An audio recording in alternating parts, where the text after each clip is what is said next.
students, this is another session on clocks. Clock start करने से पहले मैं टाइम स्पीड डिस्टेंस का एक छोटा सा पार्ट रिवाइज करना चाहूँगा। टीएसडी का डिटेल में बात हम लोग ऑलरेडी क्वांट में कर चुके हैं, बट क्लॉक्स में एक छोटा सा पार्ट लगेगा, सो वो मैं पहले रिवाइज करूँगा। Let's say time speed and distance, इनमें का रिलेशन सभी को पता है, जैसे speed equals to distance upon time और time equals to distance upon speed. Let's say दो लोग हैं ए और बी, इनके बीच में का गैप है लेट्स से 1600 मीटर्स, और ए यहां से आ रहा है और बी यहां से आ रहा है। आई होप ये अभी तक आपको क्लिक हो गया रहेगा कि अगर दो लोग ए और बी इस डायरेक्शन में आ रहा है ऐसे, इस सिनेरियो को क्या बोलते हैं? इस सिनेरियो को बोलते हैं ऑपोजिट डायरेक्शन। Opposite direction. और अगर मैं दूसरा केस सोचूं कि ए और बी इस डायरेक्शन में जा रहा है एंड इसे बोलते हैं सेम डायरेक्शन। लेट्स से यहां पर भी इनका गैप है 1600 मीटर्स। अब लेट्स से कि ए की स्पीड है 50 मीटर पर सेकेंड एंड बी की स्पीड है 30 मीटर पर सेकेंड।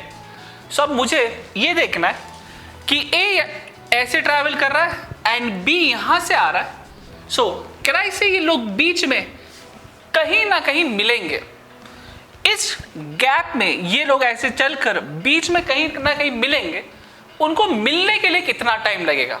अब आई नो टाइम होता है डिस्टेंस अपॉन स्पीड, सो उनको मिलने के लिए जो टाइम लगेगा, यहां पर इनमें का इनिशियल डिस्टेंस, इस सिनेरियो में initial distance is 1600 metre upon, अब मैं स्पीड किसकी लूंगा, ए की या बी की? अब यहां पर ये सोचो, ये जब ऐसे चल के आ रहा है, इनका मोटिव है टू क्लोज द गैप। मिलने के लिए ये 1600 का गैप उनको क्लोज कर रहा है, और ये गैप क्लोज कौन कर रहा है? सिर्फ ए कर रहा है या सिर्फ बी कर रहा है, या ये गैप दोनों भी मिलके क्लोज कर रहा है? सो दोनों मिलके क्लोज कर रहा है, तो यहां पर आपको दोनों की स्पीड लेने पड़ेगी। ए की स्पीड है 50, बी की स्पीड है 30, एंड अब यहां पर इन दोनों की स्पीड ऐड होगी या सब्ट्रैक्ट होगी? तो अब यहां पर ये सोचो, ये जो गैप क्लोज करने का काम है, ये ए और बी दोनों मिलके काम कर रहे हैं, इसलिए इनका काम या इनकी स्पीड जो है वो ऐड होगी। एंड ये 50 प्लस 30, ये ना ही ए की स्पीड है और ना ही बी की स्पीड है, ये ए और बी की दोनों की रिलेटिव स्पीड है।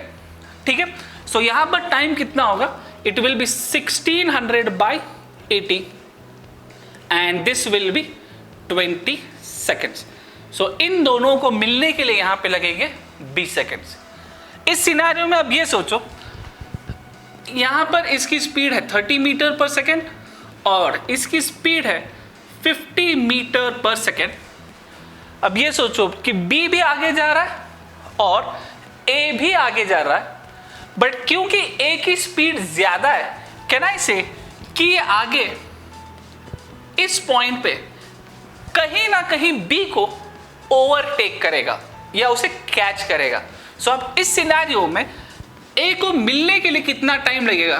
टाइम विल बी, अभी भी इनमें का initial gap is 1600 metre upon, अब यहां पर ये सोचो इन दोनों की स्पीड क्या होगी। फॉर एग्जाम्पल लेट्स से अगर मैं ये अज्यूम करूं कि बी यहीं पे रुका हुआ है और ए यहां चल के हुए जा रहा है, सो कैन आई से कि A is trying to close the gap, but actual में यहां पर बी रुका हुआ नहीं है, बी भी आगे बढ़ रहा है, which means A is trying to close the gap and B आगे बढ़ के उस गैप को इंक्रीज कर रहा है। मतलब बी ए के काम को नेगेट कर रहा है। सो इसीलिए यहां पर इनकी रिलेटिव स्पीड होगी, ए की speed will be positive and B की speed will be negative, and यहां पर टाइम विल बी 1600/20 एंड ये टाइम बन जाएगा 80 सेकेंड्स। ठीक है, कहने का मतलब सिर्फ इतना ही है कि ऑपोजिट डायरेक्शन में दोनों की रिलेटिव स्पीड ऐड होगी एंड सेम डायरेक्शन में दोनों की स्पीड सब्ट्रैक्ट होगी। ठीक है, नेक्स्ट लेट्स से इसी को अगर मैं लेट्स से ट्रैक ऐसे कर दिया, सर्कुलर ट्रैक कर दिया, सर्कुलर ट्रैक ए बी, ए इस तरफ आ रहा है एंड बी ऐसे जा रहा है। ए की स्पीड है 50 मीटर पर सेकेंड एंड बी की स्पीड है 30 मीटर पर सेकेंड, एंड ये जो पूरा ट्रैक लेंथ है, लेट्स से ये ट्रैक लेंथ है अभी भी 1600 मीटर। अब फिर से सोचो, इस सर्कुलर ट्रैक पर ए और बी मिलेंगे एंड अब इनको मिलने के लिए कितना टाइम लगेगा? अभी भी track length is 1600 metres upon इन दोनों की रिलेटिव स्पीड ऑपोजिट डायरेक्शन में जा रहा है, तो रिलेटिव स्पीड उनकी ऐड होगी, तो 50 + 30 and this will B 1600/80, so time will be 20 seconds. ठीक है, अब ये सोचो इसमें और इसमें क्या डिफरेंस है। ठीक है, ये है लीनियर ट्रैक और ये है सर्कुलर ट्रैक, इन दोनों में डिफरेंस क्या है? लेट्स से अब यहां पर डिफरेंस ए यहां से आएगा और बी यहां से आएगा, ये दोनों इस पॉइंट पे मिलेंगे, मिलने के बाद ए आगे निकल जाएगा और बी यहां आगे निकल जाएगा। अब आप ये सोचो, मिलने के बाद ए यहां आगे चला गया और बी यहां आगे चला गया, ये दोनों फिर से मिलेंगे क्या? नहीं, ए यहां चला गया और बी आगे निकल गया, ये लोग फिर से नहीं मिलेंगे। बट सर्कुलर ट्रैक में मान लो अगर ये कंटिन्यूअसली भाग ही रहे तो ए और बी इस सर्कुलर ट्रैक पे बार बार मिलेंगे, बार बार मिलेंगे। सो अब ये डिफरेंस है circular track and linear track में। लीनियर ट्रैक में दोनों एक बार मिलेंगे एंड मिलने के बाद ए और बी अपने अपने रास्ते निकल जाएंगे, बट सर्कुलर ट्रैक पे ये दोनों बार बार मिलेंगे। एंड अब ये जो 20 एंड 20 सेकेंड्स का डिफरेंस क्या है? यहां पर 20 सेकेंड में वो एक बार मिलेंगे एंड मिल के आगे निकल जाएंगे, बट यहां पर इस 20 सेकेंड का मतलब है कि इस सर्कुलर ट्रैक पे ए और बी बार बार मिलेंगे एंड वो हर 20 सेकेंड पे मिलेंगे। मतलब उनकी पहली मीटिंग होगी 20 सेकेंड पर, अगली मीटिंग वो फिर से 40 सेकेंड पे मिलेंगे, वो फिर अगली बार 60 सेकेंड्स पे मिलेंगे, फिर अगली बार 80 सेकेंड्स पे मिलेंगे एंड सो ऑन। तो सर्कुलर ट्रैक में time taken to first meeting जो भी आएगा, जो इस सिनेरियो में 20 सेकेंड्स है, वो हर बार 20-20 सेकेंड में बार बार मिलते जाएंगे।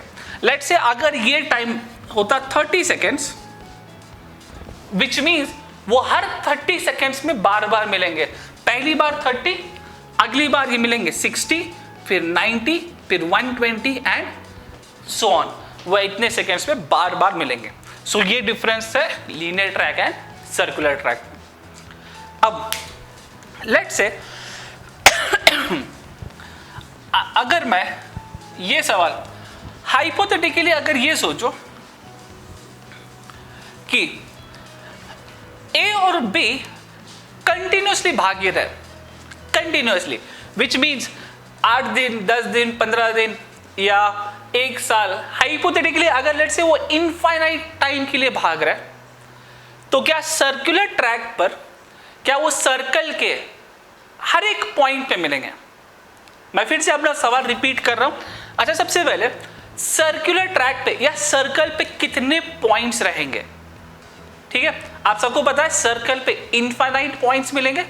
सो आप मेरा सवाल ये है कि अगर ए और बी इनफाइनाइट टाइम के लिए भागी रहे, तो क्या वो सर्कल के हर एक पॉइंट पे या सर्कल के इनफाइनाइट पॉइंट्स पे मिलेंगे? पॉज द वीडियो थोड़ी देर सोचिए एंड देन फिर से वीडियो देखिए। So the answer to the question is नहीं। अगर ए और बी इनफाइनाइट टाइम के लिए भाग रहा है तब भी वो इनफाइनाइट पॉइंट्स पर नहीं मिलेंगे, वो सर्कल के कुछ पर्टिकुलर पॉइंट्स पे ही मिलेंगे। एंड अब लेट से वो कौन कौन से पॉइंट्स पे मिलेंगे। सो ऐसे सिनेरियो में करना क्या है, इनके स्पीड का ratio A is to B, इनके स्पीड का रेशो है 50:30। आपको स्पीड को रिड्यूस करना है मोस्ट रिड्यूस्ड फॉर्म में। याद रखो this should be most reduced form. Most reduced form मतलब यहां पर ये 25 और 15 नहीं चलेगा, आपको वो इतना रिड्यूस करना है कि वो आगे फिर से रिड्यूस ना हो सके, विच मीन्स ये यहां पर इनके स्पीड का रेशो होगा 5:3। एंड अब आगे क्या करना है, ये दोनों ऑपोजिट डायरेक्शन में भाग रहे हैं। ऑपोजिट डायरेक्शन में दोनों की रिलेटिव स्पीड ऐड होगी या सब्ट्रैक्ट होगी? ऑपोजिट में रिलेटिव स्पीड ऐड होती है, तो इन दोनों को ऐड करो 5:3, ये बन जाएगा 8। एंड अब इस 8 के यहां पर 2 मीनिंग है। फर्स्ट, इसका पहला मीनिंग है वो सर्कल के 8 डिस्टिंक्ट पॉइंट्स पे मिलेंगे। सर्कल के 8 डिस्टिंक्ट पॉइंट, इसका पहला मीनिंग है वो सर्कल के 8 डिस्टिंक्ट पॉइंट्स पे मिलेंगे। तो आपको इस सर्कल को 8 इक्वल पार्ट्स में डिवाइड करना है। मतलब ये फर्स्ट पॉइंट हमेशा होगा, second, third, fourth, fifth, sixth, seventh, eighth. तो सर्कल को मैंने 8 पार्ट्स में डिवाइड किया। अब वो सर्कल के इन्हीं 8 पॉइंट्स पे मिलेंगे। एंड अब पहली मीटिंग कहां होगी, दूसरी, तीसरी, चौथी मीटिंग कहां होती है वो देखते हैं। अब ये सोचो इनके स्पीड का रेशो है 5:3। मतलब अगर ए भागेगा 5 पार्ट तो बी भागेगा 3 पार्ट। सो अब लेट्स से ए भाग रहा है क्लॉकवाइज एंड बी भाग रहा है एंटी क्लॉकवाइज। सो अब ए भागेगा 5 पार्ट, 1 2 3 4 5। बी भागेगा एंटी क्लॉकवाइज, बी भागेगा 3 पार्ट, 1 2 3, विच मीन्स इनकी पहली मीटिंग होगी यहां पर। सिमिलरली फिर से ए कंटिन्यू भागेगा 5 पार्ट, ए भागेगा क्लॉकवाइज यहां से 1 2 3 4 5, और बी भागेगा anti clockwise 3 part, 1 2 3, which means second meeting होगी यहां। फिर ए फिर से भागेगा 5 पार्ट क्लॉकवाइज, तो यहां से 5 पार्ट, 1 2 3 4 5, एंड बी भागेगा anti clockwise 3 part, 1 2 3, which means तीसरी मीटिंग होगी यहां। सो अब मैं जल्दी जल्दी कर रहा हूं, दोनों से अच्छा मैं किसी एक के साथ भी काम कर सकता हूं। लेट से मैं बी को भगा रहा हूं 3 पार्ट, यहां से बी भागेगा 3 पार्ट एंटी क्लॉकवाइज, 1 2 3, तो चौथी मीटिंग यहां। फिर 1 2 3, 5वीं मीटिंग यहां, 1 2 3, 6th मीटिंग यहां, 1 2 3, ये 7वीं मीटिंग, और 1 2 3, 8वीं मीटिंग यहां। अब ये सोचो 8th मीटिंग पर ये फिर से ए और बी स्टार्टिंग पॉइंट पे पहुंच गए। एंड अगर वो स्टार्टिंग पॉइंट पे है, विच मीन्स ये सबसे पहले वाला सिनेरियो है जहां से उन दोनों ने स्टार्ट किया था। एंड अब इसके आगे फिर से यही सारी चीजें रिपीट होंगी। लेट्स से 9th मीटिंग कहां होगी, ए भागेगा 5 पार्ट, 1 2 3 4 5, एंड बी भागेगा 3 part, 1 2 3, which means 9th meeting होगी यहां। एंड सिमिलरली यही साइकिल बार बार रिपीट होता जाएगा। ठीक है। सो इस 8 के 2 मीनिंग है। पहला, वो सर्कल के 8 डिस्टिंक्ट पॉइंट्स पे मिलेंगे, एंड दूसरा 8th meeting will be at starting point. इसके बारे में डिटेल में और टीएसडी में बात करेंगे, बट अभी के लिए क्लॉक में जितना लगेगा मैं उतना ही डिटेल में उतना ही एक्सप्लेन कर रहा हूं। लेट्स से अगर ए और बी दोनों, ए और बी अगर ये दोनों सेम डायरेक्शन में भाग रहे हैं, इसकी स्पीड है 50 मीटर पर सेकेंड एंड इसकी स्पीड है 30 मीटर पर सेकेंड, इनके स्पीड का रेशो ए और बी, इनके स्पीड का रेशो है 50:30। मोस्ट रेड्यूस्ड फॉर्म में दिस स्पीड का ratio will be 5:3। Same direction में दोनों की रिलेटिव स्पीड सब्ट्रैक्ट होती है, सो यहां पर इनका डिफरेंस 2। सो अब यहां पर इस 2 का क्या मीनिंग है, वो सर्कल के सिर्फ 2 डिस्टिंक्ट पॉइंट पे मिलेंगे, मतलब आपको सर्कल को 2 इक्वल पार्ट्स में डिवाइड करना है। एंड हमेशा याद रखो ये फर्स्ट पॉइंट तो रहेगा ही and second point will be this. तो वो सर्कल के बार बार इन्हीं 2 पॉइंट्स पे मिलेंगे। पहली मीटिंग कहां होगी, बी भागेगा, सॉरी ए भागेगा 5 पार्ट। सो यहां से ये पहला, दूसरा, ये थर्ड पार्ट, फिर से फोर्थ एंड ये होगा fifth, which means first meeting will be here and second meeting will be here। तो इस 2 के भी 2 मीनिंग है, वो सर्कल के सिर्फ 2 डिस्टिंक्ट पॉइंट पे मिलेंगे। And second meaning is second meeting will be at the starting point. Let's say अगर मैं इसी सिनेरियो को चेंज करके ऐसा किया कि सर्कुलर ट्रैक ए और बी, अगर लेट से इसकी स्पीड है 40 मीटर पर सेकेंड और इसकी स्पीड है 30 मीटर पर सेकेंड, इनके स्पीड का रेशो क्या होगा, इनके स्पीड का ratio in most reduced form is 4:3। Same direction में भाग रहा है तो इनका डिफरेंस इज 1। सो अब इस 1 का क्या मीनिंग होगा, वो सर्कल के सिर्फ और सिर्फ एक ही पॉइंट पे मिलेंगे एंड वो पॉइंट कौन सा होगा, it will be the starting point. वो सिर्फ और सिर्फ इसी पॉइंट पे मिलेंगे और कहीं पर भी नहीं मिलेंगे। एंड दूसरा, first meeting will be at the starting point. ठीक है, सो करना क्या है, हमेशा 2 लोग हैं, उनके स्पीड का रेशो लो मोस्ट रिड्यूस्ड फॉर्म में, ऑपोजिट में भाग रहे हैं तो वो दोनों पॉइंट्स ऐड करो एंड अगर सेम डायरेक्शन में भाग रहे हैं तो दोनों स्पीड सब्ट्रैक्ट करो। ठीक है, सो नाउ अभी अपन देखते हैं क्लॉक्स।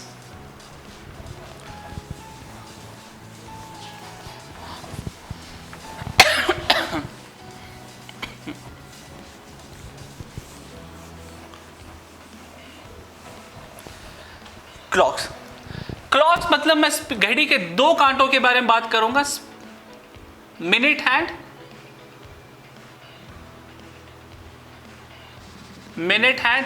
And hour hand.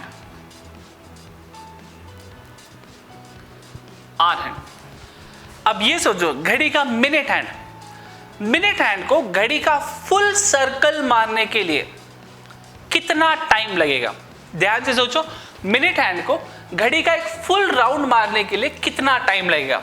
अब मैं घड़ी मतलब सर्कल का फुल राउंड बोल रहा हूं and full round which means 360 degrees. तो घड़ी के मिनट हैंड को 360 डिग्रीज करने के लिए कितना टाइम लगेगा, वो होगा 60 मिनट्स। सो अब ये सोचो, 60 मिनट्स में 360 डिग्रीज, तो 1 मिनट में कितना, सो 1 मिनट में ये होगा 60 degrees, which means speed of minute hand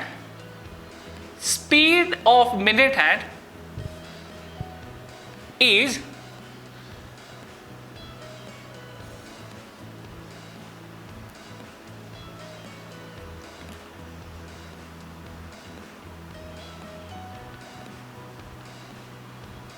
60, I think मैंने गलती कर दी, 360 डिवाइड बाय 60 होगा 6 डिग्रीज पर मिनट। और मैंने डिवीजन में गलती कर दी, तो speed of minute hand is 6 degrees per minute. Similarly अगर मैं आवर हैंड की बात किया, आवर हैंड आर हैंड। अब आर हैंड को घड़ी का पूरा 360 डिग्री करने के लिए कितना टाइम लगेगा? सो आर हैंड को, अब यहाँ मैक्सिमम लोग बोलते हैं कि 24 आवर्स, बट वो 24 आवर्स स्टूडेंट्स गलत है। आर हैंड को घड़ी का फुल राउंड मारने के लिए लगता है 12 आवर्स। सो अब ये सोचो 12 आवर्स में 360 डिग्री, तो 1 घंटे में कितना? It will B 30 degrees. And अब मैंने यहां पर speed of minute hand 6 degrees per minute किया था, तो इसे भी डिग्रीज पर मिनट करो। आई नो 1 आवर होता है 60 मिनट्स, तो अब ये सोचो 60 मिनट्स में 30 डिग्रीज, तो 1 मिनट में कितना? 1 मिनट में ये हो जाएगा 0.5 डिग्रीज। सो अब speed of hour hand, speed of hour hand is 0.5 degrees per minute. So minute hand की स्पीड है 6 degrees per minute, hour hand की स्पीड है 0.5 डिग्री पर मिनट। एंड अब ये सोचो इन दोनों की रिलेटिव स्पीड कितनी होगी? Relative speed of minute hand and hour hand. And अब घड़ी के दोनों कांटे क्योंकि सेम डायरेक्शन में चलते हैं, and I know same direction में रिलेटिव स्पीड क्या होती है? सब्ट्रैक्ट होती है। तो इन दोनों की relative speed will B 6 degree minus 0.5 degree, which means ये बन जाएगा 5.5 डिग्री पर मिनट। सो ये कुछ बेसिक चीजें जो आपको याद होनी चाहिए। Speed of minute hand is 6 degrees per minute, speed of hour hand is 0.5 degree per minute, and relative speed of minute hand and hour hand is 5.5 degree per minute. एक basic सा सवाल, घड़ी के दोनों कांटों को मिलने के लिए कितना टाइम लगेगा? ठीक है, घड़ी के दोनों कांटों को मिलने के लिए कितना टाइम लगेगा? आप अगर थोड़ा कॉमन सेंस लगाओगे, आप पहली बार ये सोचो कि घड़ी के दोनों कांटे पहली बार एक साथ कब होंगे? ये आंसर सभी को पता है कि पहली बार घड़ी के दोनों कांटे 12 बजे एक साथ होंगे। नेक्स्ट अगली बार वो दोनों कब एक साथ होंगे? आप सोचो 12 के बाद, अगर मैं सोचा घड़ी पर 12 के बाद 1 एंड देन 1 बजे के बाद, कैन आई से 1:05 पर घड़ी के दोनों कांटे एक साथ होंगे। नेक्स्ट फिर कितने बार कब होंगे? 1:05 से 2:10। सो 2:10 ये फिर से एक साथ होंगे। फिर अगली बार ये दोनों 3:15, देन 4:20, देन 5:25, देन 6:30। ठीक है, and so on. I hope आपको अभी तक पैटर्न देखने में आया हो। 12 से 1:05 ये कितनी देर का ड्यूरेशन है? ये 65 मिनट्स का ड्यूरेशन। 1:05 से 2:10 ये कितना ड्यूरेशन है? ये भी है 65 मिनट्स का ड्यूरेशन। फिर 2:10 से 3:15 ये भी है 65 मिनट्स का duration. Which means can I say कि घड़ी के दोनों कांटों को मिलने के लिए 65 मिनट्स लगता है। वेल, ये 65 ये गलत आंसर है, ये गलत आंसर है। अब इसका रीजनिंग सोचो कि गलत क्यों हो रहा है यहां पर। अब घड़ी के दोनों कांटों को मिलने के लिए कितना टाइम लगेगा? अब अगर लेट से मैं ये ऐसे ट्राई किया, टाइम आई नो होता है distance upon speed, and clock एक सर्कुलर ट्रैक की तरह ही है। सो इसीलिए मैंने टाइम स्पीड डिस्टेंस का थोड़ा सा पार्ट रिवाइज किया था। Circular track which means distance कितना होगा? 360 डिग्री। एंड घड़ी के दोनों कांटे minute hand and hour hand. अब इन दोनों को ये सोचो ए एंड बी की तरह, ये दोनों भी सेम डायरेक्शन में चलते हैं, तो इनकी रिलेटिव स्पीड ऑलरेडी निकालिए। टाइम होता है डिस्टेंस अपॉन स्पीड, एंड यहां इनकी रिलेटिव स्पीड है 5.5 डिग्रीज पर मिनट। अब अगर लेट से मैं इसे सॉल्व किया, ये बनेगा 360 अपॉन 5.5, सॉरी 3600 by 55, 5 11 जा, 5 7 जा 35, 5 2 जा 10, एंड जब मैं 720 को 11 से डिवाइड करूंगा ये बनेगा 11 6 जा 66, कैरी 6, 11 5 जा 55, बचा 5 by 11 मिनट्स, विच मीन्स घड़ी के दोनों कांटों को मिलने के लिए 65 मिनट्स नहीं लगेंगे, इनको मिलने के लिए लगेंगे 65 5 by 11 मिनट्स। एंड अब ये सोचो यहां पर ये 5 by 11 मिनट्स ये एक्स्ट्रा क्यों लग रहा है? एंड अब यहां पर इसका रीजनिंग ये है, लेट्स से अगर घड़ी में एग्जैक्टली 12 बज रहे, ठीक है, नेक्स्ट टाइम ये कब मिलेंगे? 1:05 पर। सो अगर लेट्स से 1 बजे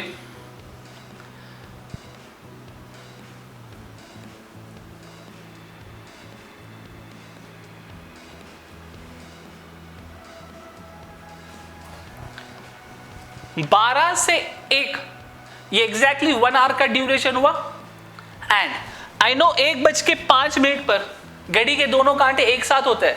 अब यहां पर ये सोचो स्टूडेंट्स, जब मिनट हैंड 1 बजे से आगे ट्रैवल करेगा आर हैंड को मिलने के लिए, ठीक है, जब मिनट हैंड ऐसे ट्रैवल करेगा आर हैंड को मिलने के लिए, आर हैंड वहीं पे रुका रहेगा क्या? आप ये सोचो, घड़ी के दोनों कांटे कंटिन्यूअसली चलते रहते हैं, ठीक है, घड़ी के दोनों कांटे कंटिन्यूअसली चलते रहते हैं, विच मीन्स जब तक ये मिनट हैंड आर हैंड तक पहुंचेगा, आर हैंड ने थोड़ा सा डिस्टेंस आगे कवर किया रहेगा, एंड उस एक्स्ट्रा डिस्टेंस के लिए मेरे को ये एक्स्ट्रा 5 by 11 मिनट्स लगते हैं।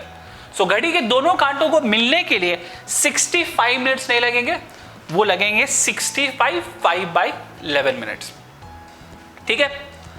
दूसरा सवाल, अब यहां पर ये सोचो, घड़ी के दोनों कांटे एक दिन में कितनी बार मिलते हैं? ये सवाल बहुत ही कॉमन है, जो बहुत पहले एग्जाम में पूछा गया था कि घड़ी के दोनों कांटे एक दिन में कितनी बार मिलते हैं। मैक्सिमम लोग इसका जवाब देते हैं कि 24 घंटे होता है दिन में, तो 24 बार। बट अब यहां पर इसका आंसर 24 नहीं है, इसका आंसर 24 नहीं है। सो इसको करने के मल्टीपल तरीके हैं, बट जो मैं तरीका यूज करूंगा या जो तरीका मैं यूज करूंगा, अब आप यहां पर ये सोचो, जो सर्कुलर ट्रैक पे मैंने नंबर ऑफ डिस्टिंक्ट पॉइंट्स का सिनेरियो लिया था, यहां पर इसकी स्पीड है speed of minute hand, minute hand, मैं इनके स्पीड का रेशो लिख रहा हूं, मिनट हैंड की स्पीड और आर हैंड की स्पीड। मिनट हैंड की स्पीड है 6 degrees per minute, and hour hand की स्पीड है 0.5 डिग्री पर मिनट, 0.5 डिग्रीज। अगर मैं इनके स्पीड के रेशो को स्टैंडर्ड किया, ये रेशो बनेगा 12:1। सेम डायरेक्शन में घड़ी के दोनों कांटे सेम डायरेक्शन में चलते हैं, तो यहां इनके स्पीड का रेशो क्या होगा? इनके स्पीड का रेशो होगा सबट्रैक्ट, विच मीन्स 12 and 1 का डिफरेंस इज 11, विच मीन्स घड़ी के दोनों कांटे 11 डिस्टिंक्ट पॉइंट्स पे मिलेंगे, 11, एंड ये सब कितने ड्यूरेशन में होगा? 12 घंटों में। आई होप आपको पता हो कि घड़ी के दोनों कांटे 12 घंटों में पूरा सर्कल कंप्लीट करता है। सो 12 घंटों में 11 बार, 12 घंटों में 11 बार 11 टाइम्स, तो 24 आवर्स, एक दिन मतलब 24 आवर्स, 24 आवर्स में 22 टाइम्स। सो घड़ी के दोनों कांटे एक दिन में 24 बार नहीं, वो 22 बार मिलेंगे। एक और सवाल पूछा गया था कि हाइपोथेटिकली इमेजिन करो कि घड़ी के दोनों कांटे ऑपोजिट डायरेक्शन में चल रहे हैं, ऑपोजिट। तो अब सवाल यह है कि अगर घड़ी के दोनों कांटे ऑपोजिट डायरेक्शन में चल रहे हैं, तो घड़ी के दोनों कांटे कितनी बार मिलेंगे? तो ऑपोजिट डायरेक्शन में घड़ी के दोनों कांटे कितने बार मिलेंगे? आई नो अपोजिट डायरेक्शन में इन दोनों की रिलेटिव स्पीड ऐड होती है, सो ऑपोजिट डायरेक्शन में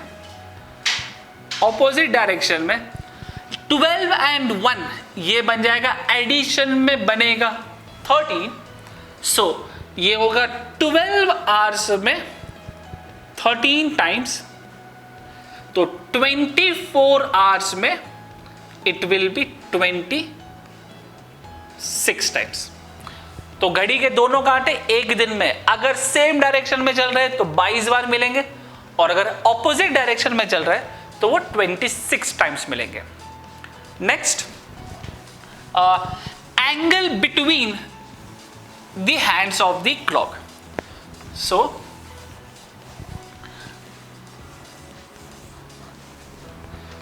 इसका एक बहुत ही इजी फॉर्मूला है। सो अगर मुझे angle between hands of the clock, इसका मीनिंग ये हमेशा मिनट एंड आर एंड ही होगा।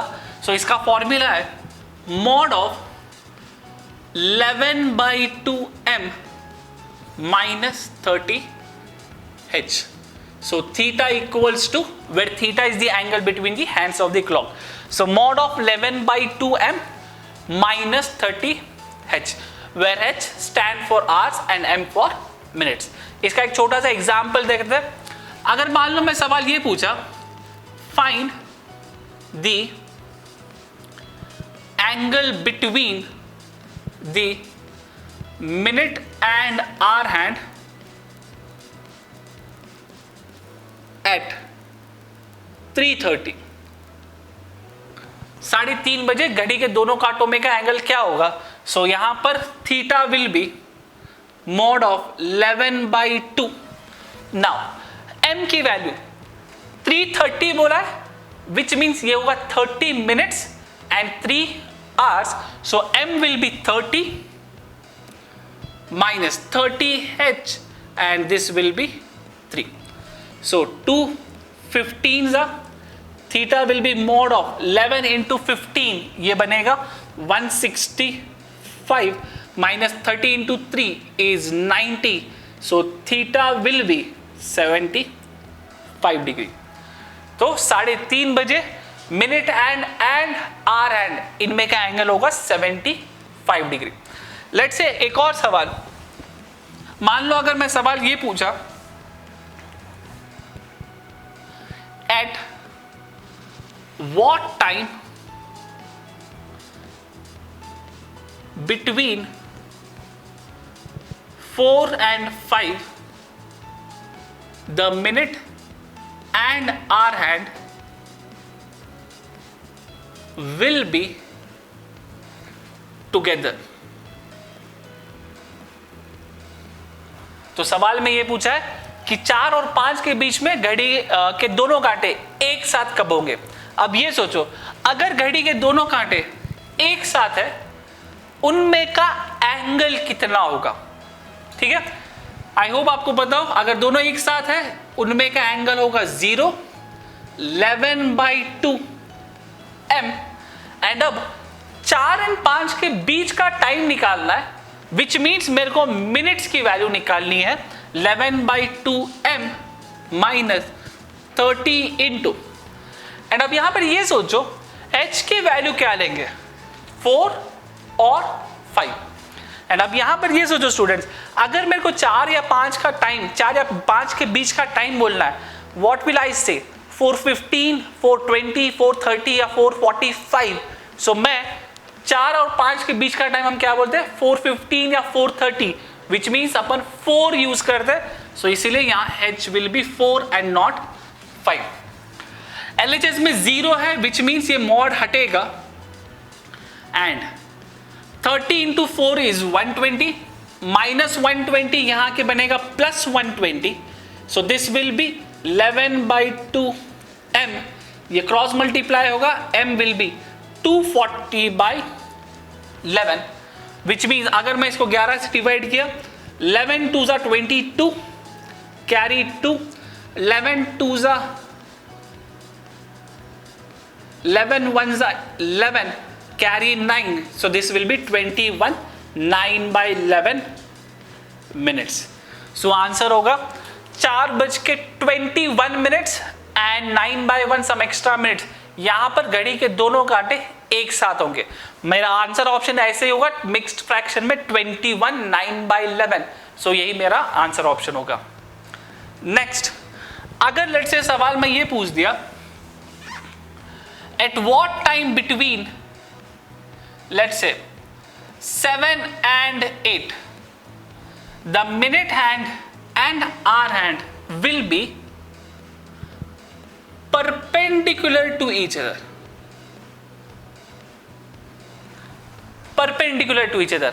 अब अगर घड़ी के दोनों कांटे एक दूसरे को परपेंडिकुलर है, विच मीन्स उनके बीच का एंगल कितना होगा? It will be 90 degree. So this will B mod of 11/2. अभी भी m की वैल्यू निकालनी है. So this will B m minus 30 into 7 और 8 के बीच का बोला है, विच मीन्स 30 इंटू ये होगा 7. एंड अब यहां पर ये मॉड है.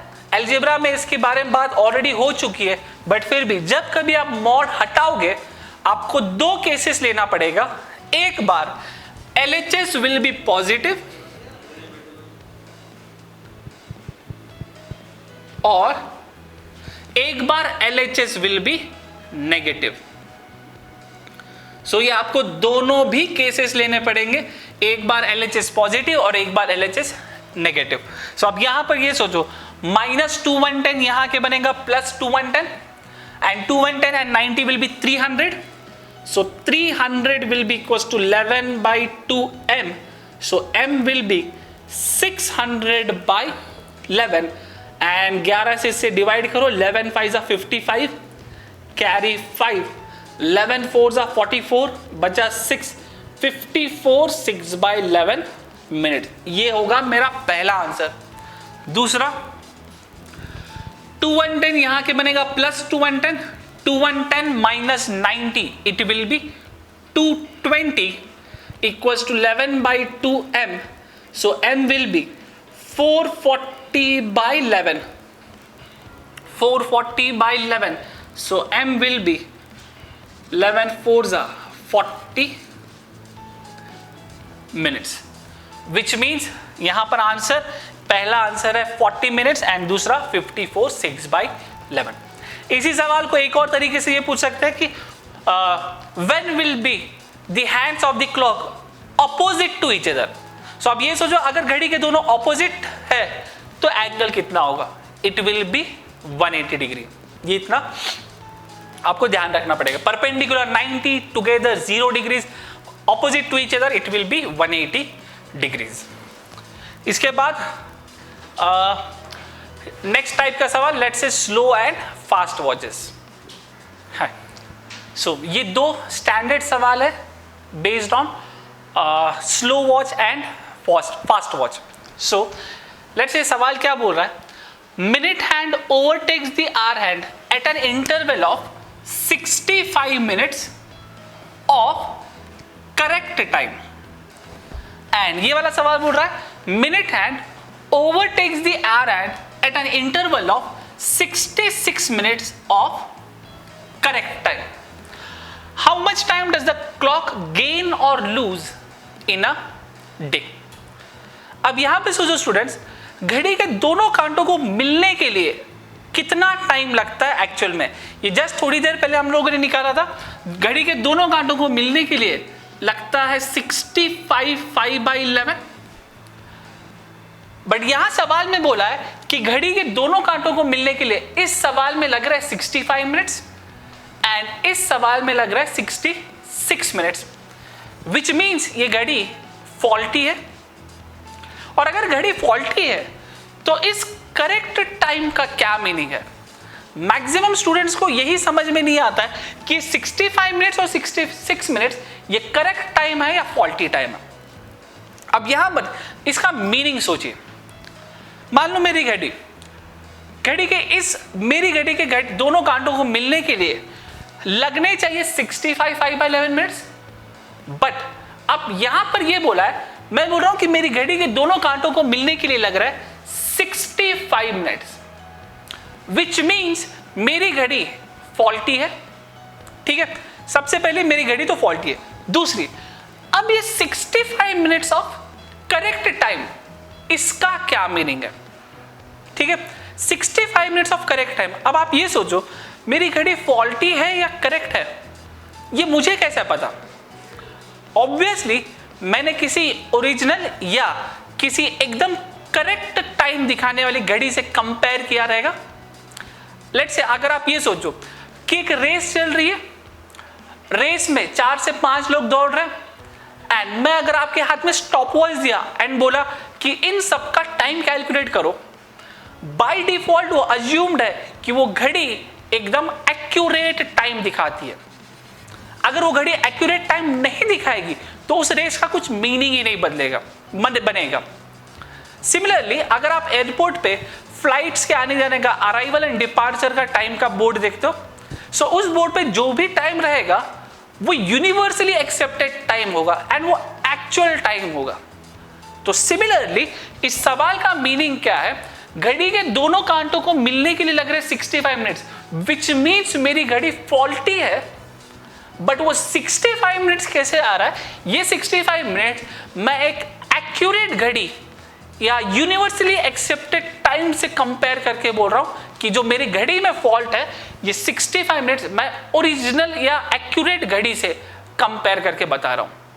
ठीक है, दूसरा, अब ये जो 65 मिनट्स है मिलने के लिए लगते हैं 65 5/11 मिनट्स, बट घड़ी के दोनों कांटे मिल रहे हैं 65 मिनट्स में। अब आप ये सोचो, वो घड़ी फास्ट चल रही है या स्लो चल रही है?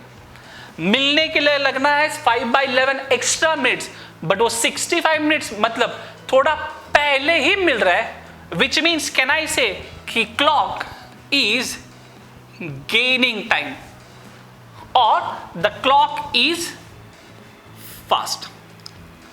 एंड कितना फास्ट है? इनको मिलने के लिए लाए 65, मिल रहा है 65 है, -65।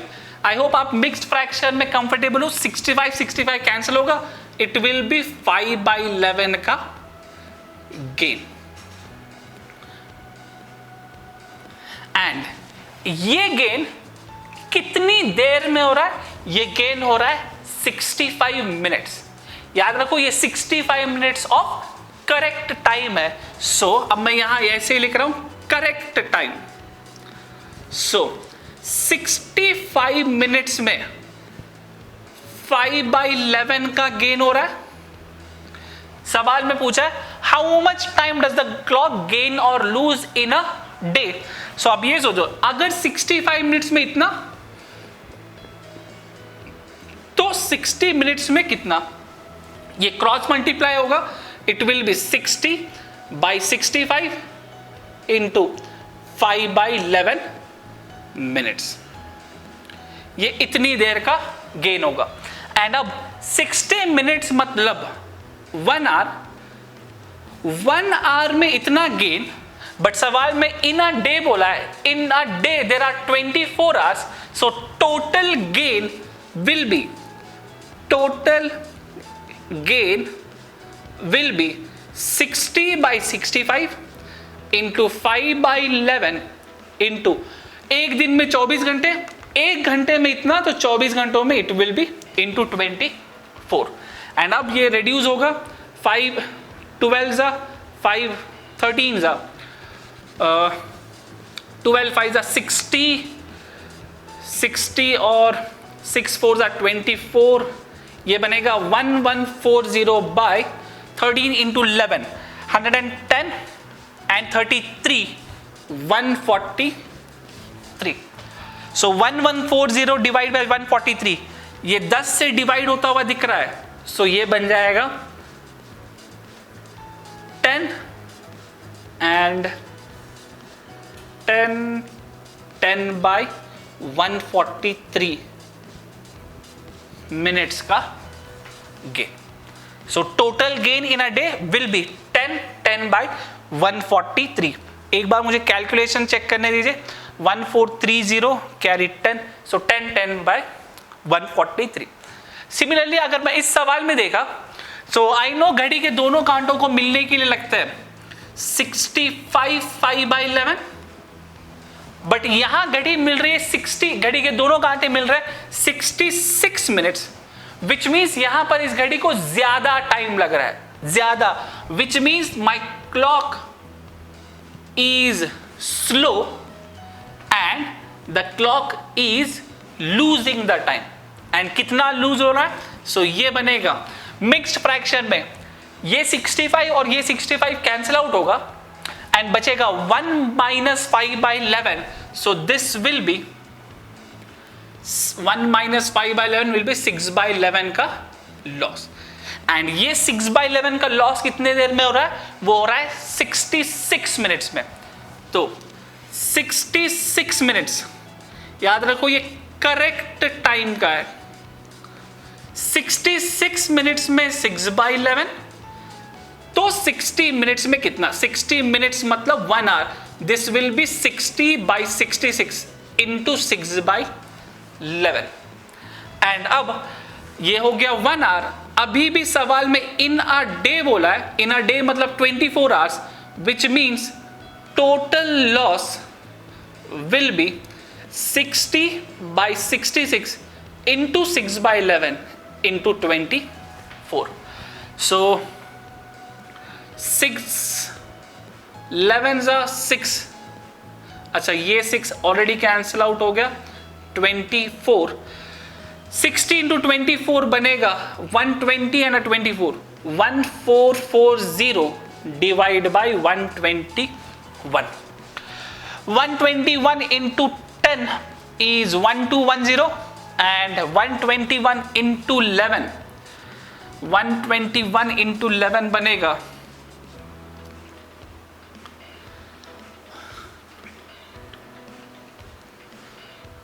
1331. सॉरी 121 into 11 is 11 का क्यूब, 1331. सो ये बचेगा 11 1331 1440 minus 1331 901 109 by 121 मिनट्स. एक बार मुझे कैलकुलेशन चेक करने दीजिए. 1440 1331 901 109 by 121. सही. सो ये दो स्टैंडर्ड सवाल है. यहां पर 65 मिनट्स विच मीन्स जल्दी मिल रहे हैं, तो मतलब घड़ी में टाइम गेन हो रहा है, और यहां 66 मिनट्स विच मीन्स घड़ी में टाइम लॉस हो रहा है. सो ये दो स्टैंडर्ड सवाल एक बार आप फिर से देख लीजिए. ये मोस्ट ऑफ द स्टूडेंट्स को ये सवाल कंफ्यूज करता है. सो आई वुड से कि रिवाइंड लेके ये फिर से वीडियो दोबारा देखिए. एंड अब आपकी शीट में अभी तक जितना भी हुआ है क्लॉक्स एंड कैलेंडर की शीट में क्वेश्चन नंबर 1 to 8, अभी तक के सारे थ्योरी में क्वेश्चन नंबर 1 to 8 आप इजीली सॉल्व कर सकते हो. I would say pause the video and try question number 1 to 8. And question number 7 का आंसर इज, क्वेश्चन नंबर 7 है, the minute hand of a clock overtakes the hour hand at an interval of 64 minutes of the correct time. How much time does the clock gain or lose in a day? इसका answer है question number 7. Question number 7 का answer है 32 8/11 minutes. And question number 8, question number 8 के options में correction है, वो सारे options गलत है. क्वेश्चन नंबर 8 है, the minute hand of a clock overtakes the hour hand at an interval of 67 minutes. 67. How much time does the clock gain or lose in a day? ये चारों options गलत है. इसका सही answer है 33 159 by 737 minutes. So question number 8 में ये correction कर लीजिए. एंड अभी तक 1 to 8 ये सारे क्वेश्चंस हो चुके हैं. Now I will do from question number 9. So next question on faulty and slow watch.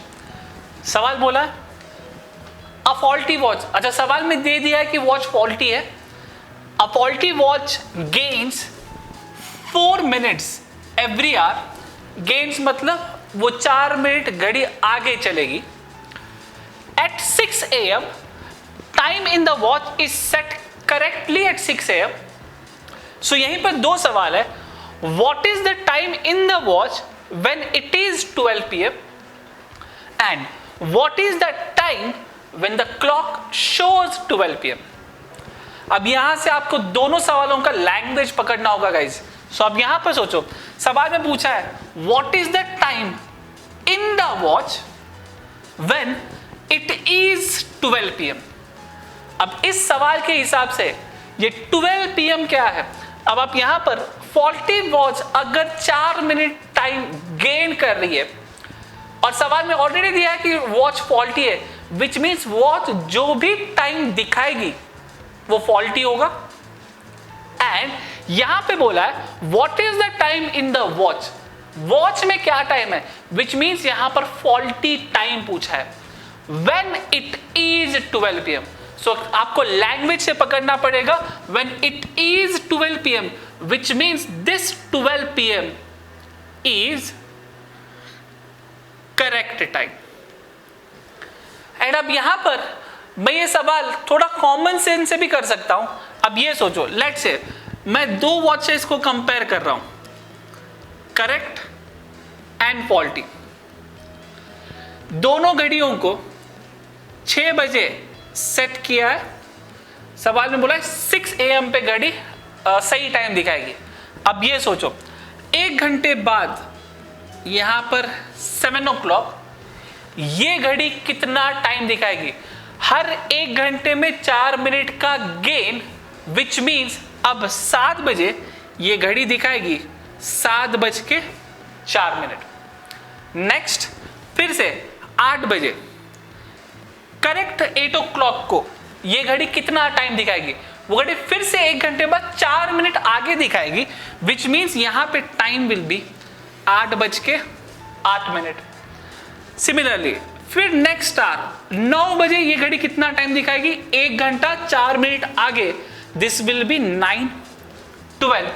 And अब जल्दी जल्दी कर रहा हूं मैं, 10 बजे ये दिखाएगी 10:16, 11 बजे इट विल शो 11:20 एंड 12 बजे दिस क्लॉक विल शो 11:24।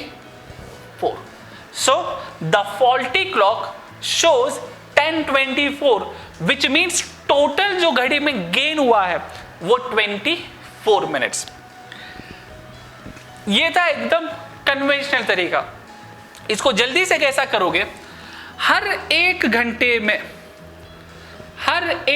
में ये 4 मिनट का गेन कर रही है, तो 6 AM से 12 PM कितने आवर्स हो गए, ये हो गए 6 आवर्स। एंड 1 घंटे में 4 मिनट, तो 6 घंटे में कितना गेन होगा, इट विल बी 24 मिनट्स का गेन। सो 12 बजे घड़ी दिखाएगी 12:24। ठीक है, ये वाला सवाल काफी इजी है, बट अब यहां पर लोग इसी थ्योरी को यहां पर भी यूज करते हैं। यहां पर स्टूडेंट्स क्या करते हैं कि 6 घंटे में 24 मिनट का गेन। अब what is the time when the clock shows 12 PM। अब यहां पे ये सोचो, द क्लॉक शोज बोला है, विच मीन्स ये घड़ी टाइम दिखा रही है, कौन सी, ये फॉल्टी वॉच घड़ी, फॉल्टी वॉच टाइम शो कर रहा है। सो कैन आई से this time is faulty time. And कितना गलत टाइम दिखा रहा है, ये 24 मिनट। अब मैक्सिमम स्टूडेंट्स यहां पे गलती ये करते हैं कि घड़ी ने अगर 24 मिनट का टाइम गेन किया है, विच मीन्स एक्चुअल टाइम इससे 24 मिनट पहले होना चाहिए, which means my answer will be my correct time. लोग इसको ऐसा करते हैं कि करेक्ट टाइम इज 12 बजे में से 24 मिनट माइनस कर देंगे एंड 12 में से 24 मिनट पीछे चले जाओगे, it will B 11:34 36 AM। And students ये गलत है, ठीक है। अब यहां पर ये सोचो ये 11:36 गलत क्यों हो रहा है, ठीक है। अब आई नो यहां पर 6 आवर्स में 24 मिनट का गेन होना चाहिए।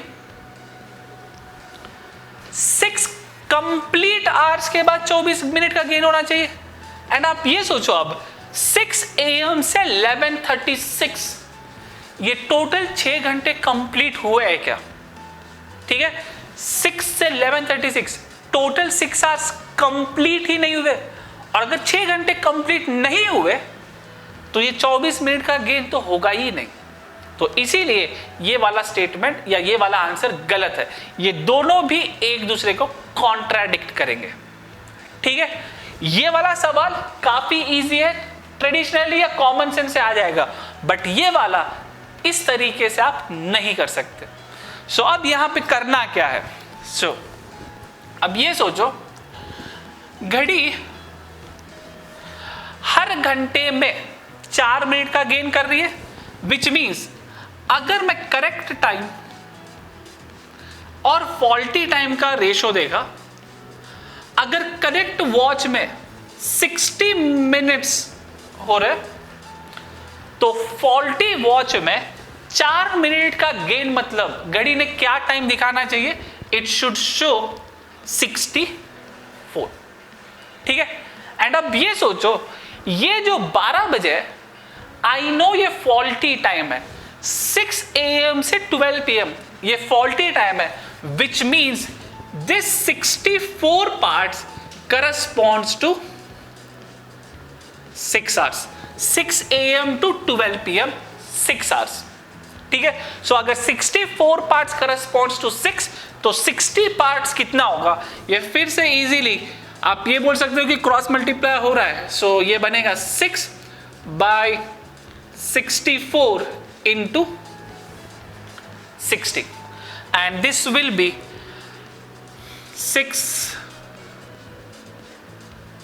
4 16s are 4 15s are 2 3s are 2 8s are 15 3s are 45 by 8 and 45 by 8 अगर मैं इसको डिवाइड किया ये बनेगा 8 5s are 40, 8 5s are 40 carry 5 by 8 hours and ये है मेरा करेक्ट टाइम 5 by 8। सो इस 5 by 8 को मैं मिनट्स में कन्वर्ट करता हूं, मैं इसको ऐसा लिख सकता हूं 5 आवर्स प्लस 5 by 8। अब इसे मिनट्स में कन्वर्ट करने के लिए I am multiplying by 60। 1 our is 60 minutes, ये आवर्स में है तो इसको मिनट्स में कन्वर्ट कर दिया इनटू 60 करके and this will B 6 5 30 30 by 8। सो ये बन जाएगा 5 आवर्स एंड 37.5 मिनट्स। इस 0.5 मिनट्स को आप और भी कन्वर्ट कर सकते हो सेकेंड्स में।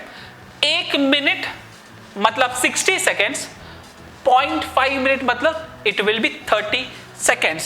So my answer will be 5 hours 37 minutes and 5 seconds. And ये कब से टाइम होगा? मॉर्निंग 6 o'clock से, 6 बजे से 5 घंटे आगे. So my correct time will be 11 hours 37 minutes and 5 seconds AM. So ये है सवाल. इस सवाल को करने का तरीका आई वुड से फिर से वीडियो रिवाइंड करिए एंड ध्यान से इन दोनों सवालों को कंपेयर करिए. यहां पर आइडिया यही है कि सवाल के लैंग्वेज को आपको पकड़ना पड़ेगा. When it is 12 PM, which means ये करेक्ट टाइम है, and when the clock shows 12 PM, which means ये फॉल्टी टाइम है. ऐसे ही एक दो सवाल मैं और करता हूं ताकि और भी ज्यादा क्लियरिटी आए. So next 2 questions. ये दोनों सवाल आपके शीट में से question number 10 10 and question number 13. So let's say पहला question number 10. A watch which gains 5 seconds in 3 minutes was set right at 7 a.m.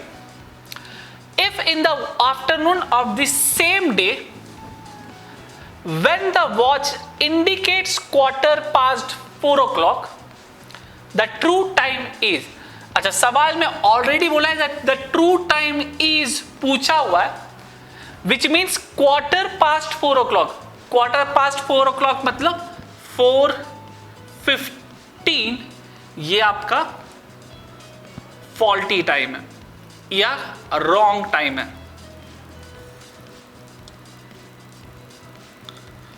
सो अब ये सोचिए 5 सेकेंड का गेन हो रहा है 3 मिनट्स में. सो 3 मिनट में 5 सेकेंड का गेन, तो 60 मिनट्स में कितना? 60 मिनट्स मतलब 1 आवर, ये हो गया इंटू 20, तो ये भी हो जाएगा into 20 and this will be 100 seconds. So अब 60 मिनट्स मतलब 1 आवर, एंड अब इस सेकेंड्स को मैं मिनट्स में कन्वर्ट कर रहा हूं, एंड मिनट में कन्वर्ट करने के लिए I have to divide it by 60, and अब ये बन जाएगा मिनट्स. सो ये बनेगा 5/3 मिनट्स, विच मीन्स घड़ी हर 1 घंटे में 5/3 मिनट्स का गेन कर रही है. मतलब अगर करेक्ट वॉच में 60 मिनट्स घड़ी आगे बढ़ गई, तो फॉल्टी वॉच में घड़ी क्या टाइम दिखाएगी? 60 प्लस हर घंटे में 5/3, 60 मिनट्स मतलब 1 आवर, तो हर घंटे में 5/3 का गेन हो रहा है, इसीलिए प्लस 5/3. ये सॉल्व करिए, ये एलसीएम होगा 6 3 18, 180 प्लस 5, सो ये बनेगा 60:185/3, एंड ये 3 रेशो में क्रॉस मल्टीप्लाई होगा, एंड इवेंचुअली ये रेशो बनेगा 180:185. एंड जब मैं इसे रिड्यूस करूंगा 5 के टेबल में, 5 3 15, 5 6 13, 5 3 15, 5 7 35. So correct and faulty time का रेशो है 36:37. एंड अब मेरे को सवाल में पूछा है what is the true time. So अब ये सोचो, the watch was set right at 7 AM. तो 7 AM से 4:15 PM कितना टाइम हो गया? सुबह 7 बजे से दोपहर के 4 बजे तक, 5 and 4, ये टोटल 9 आवर्स हो गए. So my time is 9 hours and 15 minutes. And अब मैं पूरा इसको आवर्स में ही कन्वर्ट कर रहा हूं, so this will B 9 15/60. 1 hour equals to 60 minutes, तो 15 minutes will be 15/60 hours. सो ये बनेगा 5 3 5 12 या 15 4 कट जाएगा, ये 1/4. सो माई टाइम इज 9 1/4. इसको क्रॉस मल्टीप्लाई करो, 9 4 36, 36 plus 1, so this will be 37/4 hours. याद रखिए ये फॉल्टी टाइम है, faulty. So 37/4 is faulty time. So 37 ये फॉल्टी है, 37 पार्ट्स करस्पॉन्ड्स टू 37/4. ये कितने टाइम्स हो गया?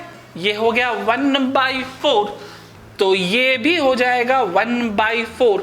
36 into 1/4, which means my answer is 9 hours. And 9 hours कब से?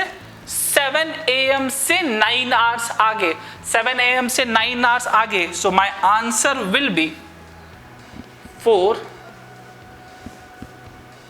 PM.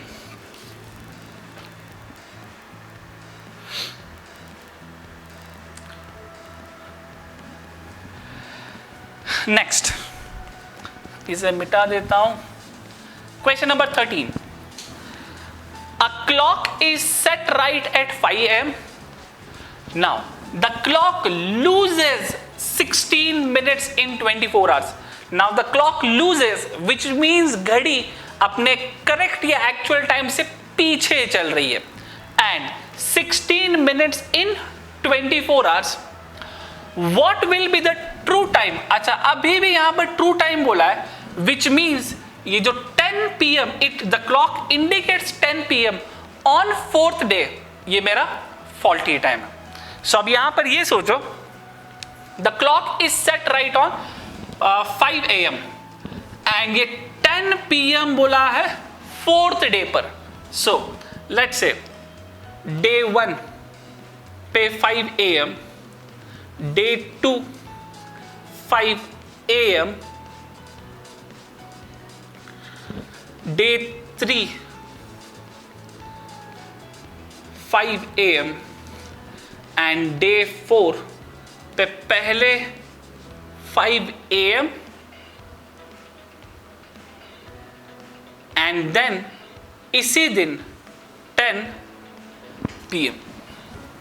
सो अब डे 1 से डे 4 टोटल कितना टाइम हो गया? डे 1 से डे 2 ये पूरे 24 घंटे का ड्यूरेशन, डे 2 से डे 3 ये 24 घंटे का ड्यूरेशन, ये 5 AM से 5 AM ये 24 घंटे का ड्यूरेशन, एंड 5 AM से 10 PM ये टोटल कितने आवर्स हो गए? 5 AM से 5 PM ये टोटल बनेगा 12 घंटे, एंड 5 PM से 10 PM ये बनेगा 5 घंटे. तो 12 और 5 विच मीन्स ये टोटल हो गया 17 आवर्स.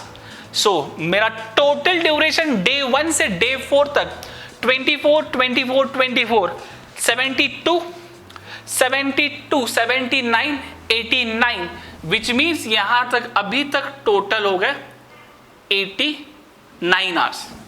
एंड अब यहां पर ध्यान रखिए, when the clock indicates 10 PM बोला है, which means this time is my faulty time.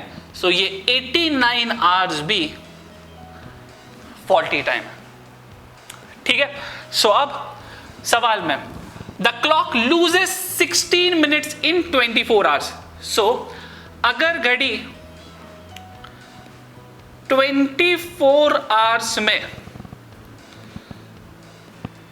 16 minutes का लॉस हो रहा है, तो लेट्स कंटिन्यू. तो यहां पर लेट्स से करेक्ट और फॉल्टी. तो सवाल में यह बोला कि घड़ी 24 आवर्स में 16 मिनट्स का गेन कर रही है, 16 मिनट्स का गेन. अब ये आवर्स में है और ये मिनट्स में है, तो मैं इसे मिनट्स में कन्वर्ट करता हूं. I know 1 hour is 60 minutes, so 24 hours will be 24 into 60, and 24 into 60 will be 6 4s are 24. This will be 1440 minutes. So ये बनेगा 1440. एंड अब यहां पे सोचो कि घड़ी the clock loses 16 minutes, which means मेरी घड़ी 16 मिनट पीछे चल रही है. तो अगर करेक्ट वॉच में 1440, तो फॉल्टी वॉच में 16 मिनट्स कम, इसमें से 16 माइनस करिए, दिस विल बी 1424. एंड अब मुझे यह पता है कि फॉल्टी वॉच में मेरा टाइम है 89 आवर्स.